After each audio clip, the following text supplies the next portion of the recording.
Greetings, y'all. You are tuning in to The Middle Gay, where we explore political topics, cultural trends, everything LGBTQ+, all from the perspective of a politically moderate gay man. Your host, Rocky, aka The Middle Gay.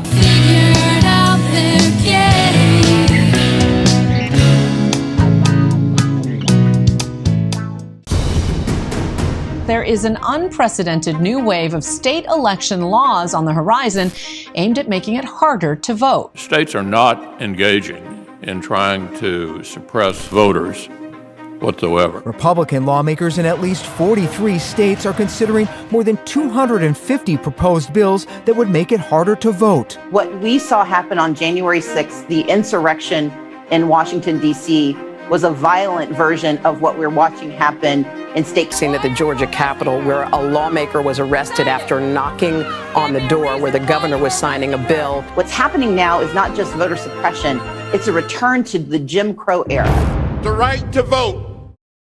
Time and time again, we are told from when we first learn how our government works well into adulthood that voting is one of the most important responsibilities any eligible U.S. citizen has.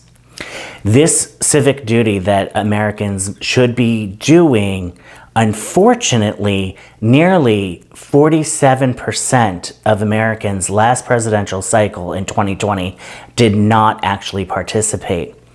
Also, 74% of Americans actually feel as if their vote does not matter. These statistics illustrate how the corporate media has fueled our fears about either it being you have to vote against somebody, or if you don't do this, if you don't vote for this, then we are going to have the end of the world happen. And this fear-mongering is not only in the corporate media, it is starting to seep into even the independent media sites. And when this happens, us as Americans are having a harder time actually sifting through all of the facts, all of the candidates, and really, we feel as if our vote doesn't matter. We feel as if we only have a choice between red and blue. And that's what the corporate media wants, because they are owned by the elites.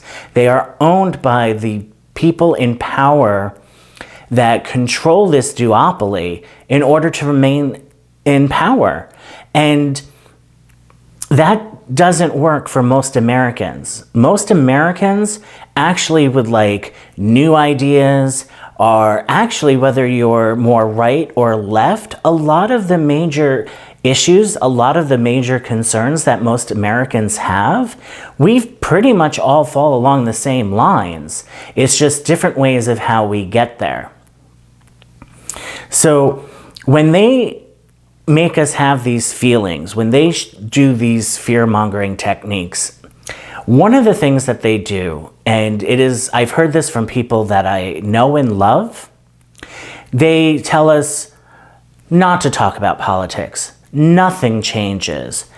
You have to vote for the lesser of two evils. And these are all ways to stifle the American people who do run our government and not the elites. We need to remember that. I'm hoping that through this podcast, you will actually see what I'm talking about and how we can have options and change the way of the policies and the politics.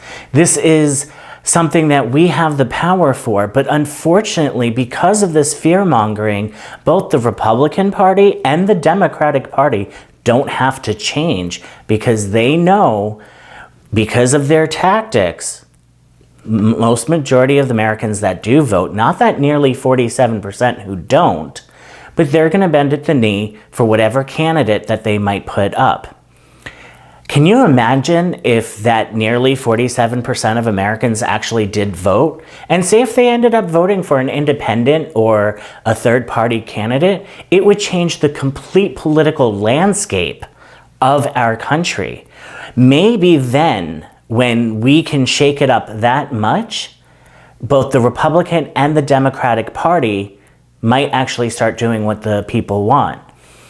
Most people want universal health care. They want better taxes. They want their taxes to go to things that actually make their lives better. Better roads, better schools, better forms of transportation, better energy use.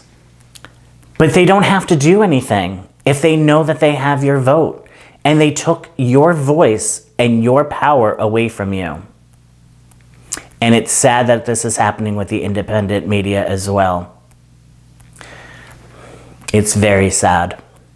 Now, in New York, I'm in a safe state. So would I vote for Cornel West in New York? Yes, because I have a 95% agreement with him on policy. And I think it would be nice to get the Green Party in a position where if they become more viable because we get ranked choice voting or something, it'd be nice to grow their popularity a little bit. And when we get ranked choice voting, I think they kind of automatically become a lot more viable. So I'd like to help out in that process.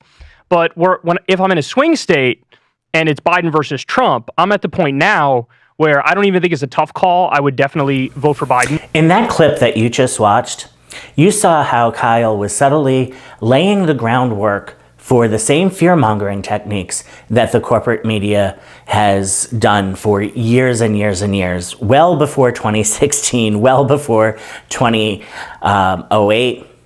It has been going on for as long as corporate media has been going on. And then we got the internet and we got independent news sites, and now they're even being affected because it's so ingrained in us about how we can't have third parties in America, how we can't break this duopoly. And that's just not true. It's not true. And he is laying the groundwork in the sense of he's talking about swing states and safe states. And what he's really saying is that for the states such as like Virginia or Michigan, those are what they call swing states, because sometimes they go red and sometimes they go blue. And they blame third parties, as like in 2016 with Jill Stein. A third party person who votes third party, they're not wasting their vote. They are not giving a vote to the other side, whatever that means. They are going to vote for who they want. And because they put this narrative that, oh, I want third party. I want, us to move forward and have progression and all of that. But they don't when they turn around and won't let people actually vote for who they want. They fearmonger and they blame, and it's not how it should be when it comes to your civic duty of voting. It's not. It's yours. And I'm going to continue saying this throughout this entire podcast. It is your vote. And telling people that, if you're in a safe state, like New York, California, and you're Kyle, it's safe because it's going to turn blue and it's going to be a Democrat. But if you're in Montana or Texas, it's going to go red, and that's because, it's a safe Republican state. And, they're going to tell you, you can't vote for the Libertarian Party because that's going to take votes away from the Republican Party, and we're going to get a Democrat. It's the same thing on the left. And here's the thing. They're just states, and there's just people in it, just like you and me. And if you vote for who you want, if everybody voted for who they want, it would totally change things.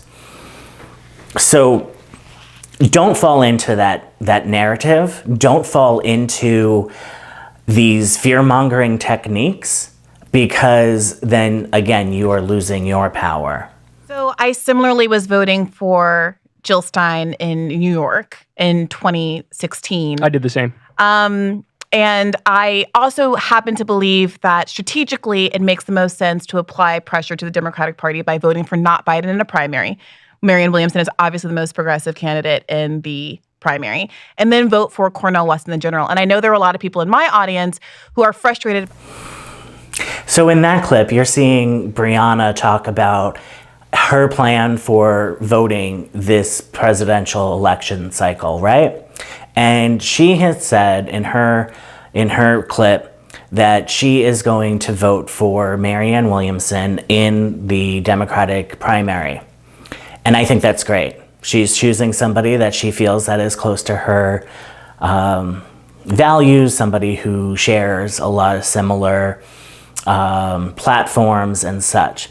And I wish every American would actually follow this plan, because she's saying to the duopoly, what she is saying is, you don't own my vote. And how is she saying that? By voting for Marianne Williamson in the primary? Well, if Marianne does not get the nominee for the Democratic Party, which the way that the DNC is changing the primary states and making Florida a closed primary, that they're just going to have Biden on the ballot, it's going to be very hard for any of the Democrat hopefuls. So she is saying that if Marianne does not get the nominee, she's going to go outside the party and vote for Cornel West, because he is the next person in line that is within her values, is somebody who has similar political ideologies. And in doing so, she is telling the duopoly, she is totally telling the duopoly, you don't own my vote. You do not own my vote. And your nominee and I do not have the same values or the same political ideas or how I would like to see things done. And I think that she is absolutely brilliant in doing this, because if we don't bend our knee because the corporate media is fear-mongering that it's going to be the end of democracy, we're going to have fascism in office. No, she is saying, you work for us as the people. And she is saying, my vote is mine to use how I want, regardless of your fear-mongering and regardless of the guilt and the narrative that these third parties and independent candidates are spoilers or a wasted vote. She's totally telling you, it's mine and mine to do with as I want. And as an American, you have that same power too. Only insofar as that I would say it's a more difficult choice in a swing state to decide what you're going to do. But I frankly respect people who feel comfortable. It has not been something that I have to contend with, but I respect people who feel comfortable voting third party even in swing states. So you just saw that she has the utmost respect for people who are in so-called swing states, saying that it could be a hard choice for them because they might fear one candidate or the other, or fear or feel that they need to do what they think might be right for the country. But the difference between her and, say, some of the other people, such as like Kyle, for instance, she respects them. She is telling you that she is saying, you know what? It's hard. I understand. I know that third party. I know that independents are a hard chance to get it, but I respect you for doing it. And the other part to that is we will never have third party or independents and have actual multiple choices if we don't start doing this, if we don't start withholding our vote and actually voting for the people who make more sense to our own selves. So when that happens, when you actually start voting the way that you want to and not the way other people want to, there are two things that are going to change. We are going to get, as she said, one of the most important parts to make third parties and independents more viable, if you will, is funding. Funding. If 5% of the population, of the 47% that didn't vote, if 5% of them voted for the third parties, they'd get matching funding that the two major parties have. Then things can start changing. Then we can also start talking about ranked choice voting. And then that makes everything more viable. because then there are multiple options and you won't have to feel like you're falling into the duopoly. That funding is a very key point. Now, I will also say that I don't think that there should be government funding in politics, because I think that's another way to change everything.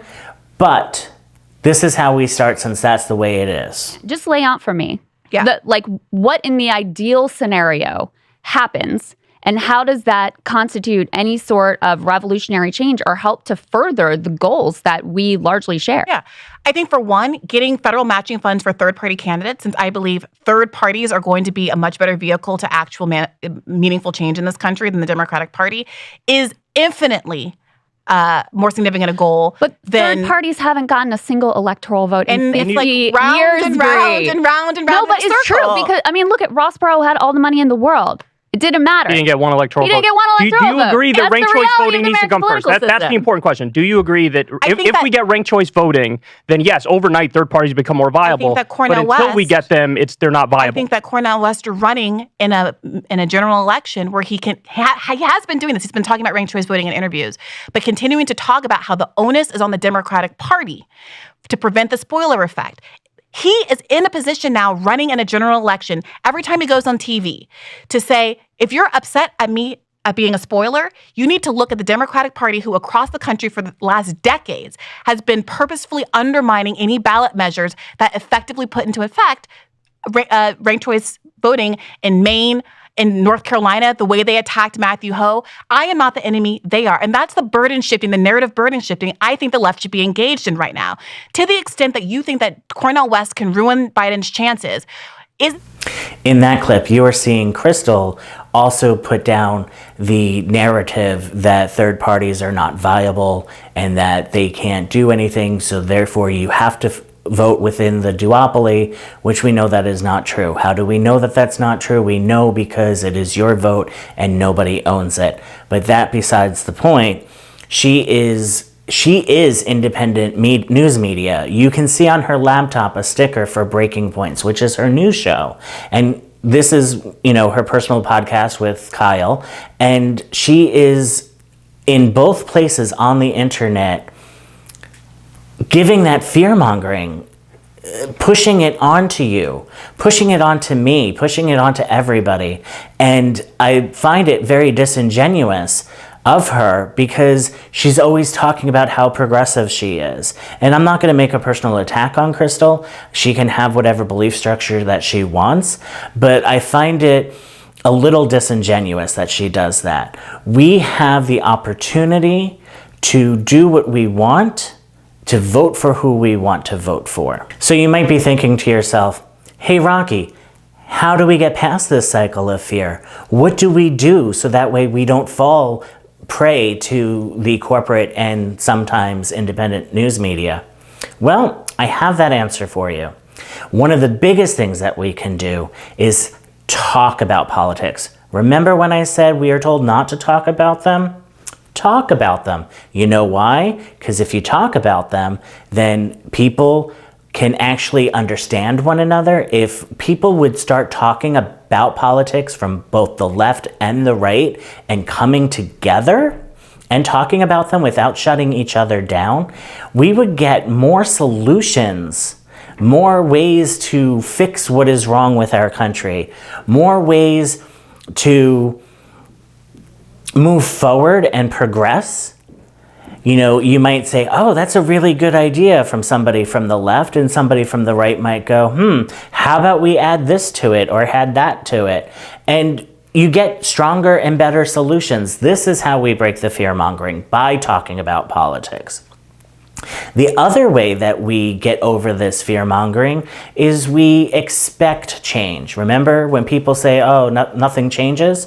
Well, nothing's going to change unless if you change it. How do you change it? I'll tell you. You change it by voting for, you got it, who you want. Because if you vote for who you want, you are changing the political landscape. And if everybody, including that nearly 47% who don't vote, actually got into voting because they start feeling as if their vote matters, and they start seeing these changes, We take back the power from the elites. It's the elites that we need to make sure they understand that they work for us and not their donor classes. Who do you think has been doing the bulk and the best funded ranked choice voting advocacy in terms of getting on ballots and getting it passed in the United States of America? Third-party voters. The Libertarian Party. Yeah. Because unlike the Green Party, I'm no fan of the Libertarian Party, but for obvious reasons, they were enormously better funded than the Green Party. And they, as a consequence, have been able to make much greater gains and actually getting ranked choice voting passed around the country. What I'm saying is that there's a tangible material benefit to getting more money for a Green Party, whatever third party happens to be, but right now all we have is the Green Party for obvious reasons. Getting them more money to do the work across the country to advance third parties, ranked choice voting rather, is exactly the goal that you're articulating. So yes, I do see a direct connection between your goal, your stated goal of getting ranked choice voting and voting for the Green Party. You know who's not going to fight for ranked choice voting? The Democratic Party. In that clip, you see Brianna reiterating how we can break out of the duopoly, the chokehold that they have us in. And that is through ranked choice voting and more funding for the third parties and independents. And she explains on how we accomplish that. So if we want to see the break in the duopoly, if we want to have more choices and a government that works for us as opposed to always towing the line and them knowing that, this is how it gets done. And Brianna says it very well in that clip. So remember, my friends, your vote is yours, and I want you to own it. And I want you to find the candidate that is for you and that closely resembles your values. And nobody else owns it but you. So when you go out there and you look into all the different candidates you have, because there are more than the Democratic Party and the Republican Party, if your flavor happens to be green and you are a Green Party supporter, then proudly give your vote to Dr. Jill Stein. If Jill Stein is not your cup of tea and you're more of the libertarian bent, then guess what? Give your vote to Chase Oliver. Nothing wrong with that because you own that vote. And if neither of those two, because you're such an independent and you don't want to be part of any party, you have RFK Jr. and you have Cornel West running as independents. Give them your vote. Oh, and guess what? There's even more. Believe it or not. There are some that have ballot access as a write-in candidate, such as Robert Quigley. And if he's the guy for you, write his name in. Don't be ashamed. Don't listen to the corporate media telling it is your obligation to fight against so-and-so because they are evil, or you have to fight against this one because they're going to end the world. No, that's not going to happen. It has never happened. You are the one with the power. Please understand that, because if we actually just voted for who we want instead of against somebody, the government would be ours. We would have change. We would have the things that most Americans want because they know that they would have to start working for their votes from us. If you made it this far and you liked the content, make sure that you slap the like button, ring the notification bell, definitely subscribe, and please comment down below. And remember, kids, fight nicely, otherwise I will delete your nasty comments. Well, who's going to tell you that they're all just the same? You know, I don't think necessarily that voting should be mandatory, although I think that's kind of a unique and interesting thought, because if it became mandatory, that could also, I think if it was to become mandatory, we would actually have to change a few things. I think we would have to have either mail-in ballots for everybody, and I think we would really have to look on how we could do mandatory voting, but I do wish that everybody did vote, so that could be a possible way to do that. I think that's actually a really interesting thought. I personally haven't really thought of that before. I don't like the government telling me what to do necessarily, but they kind of do that already. We have like, you know, driving laws and taxes and such, so I think mandatory voting could be a very interesting concept. It would be on how we do it, whether or not I would be okay with that. As far as the Electoral College vote goes, I know a lot of people think it's antiquated, but I'm going to say we still need that. And the reason why I'm saying that is because if 51% of the population is going to pull all of our policies and our government, then it really gives the other 49% of Americans no voice. So in that case, I think the Electoral College does need to remain in effect until either a better system can be come up with. And the only way that would happen is if people would stop shutting down both sides and listen to one another, because that could be a solution that both sides would need to come up with. Because the popular vote, it's not what it's all cracked up to be. I wouldn't want, if I was the minority of the 49%, I'd want my voice heard. And it's how the Electoral College, that's how that voice is heard. So yeah, I'm thinking mandatory voting, cool idea. How do we do it? Electoral College, how do we modernize it? Thanks guys, and remember to tune in for my next video.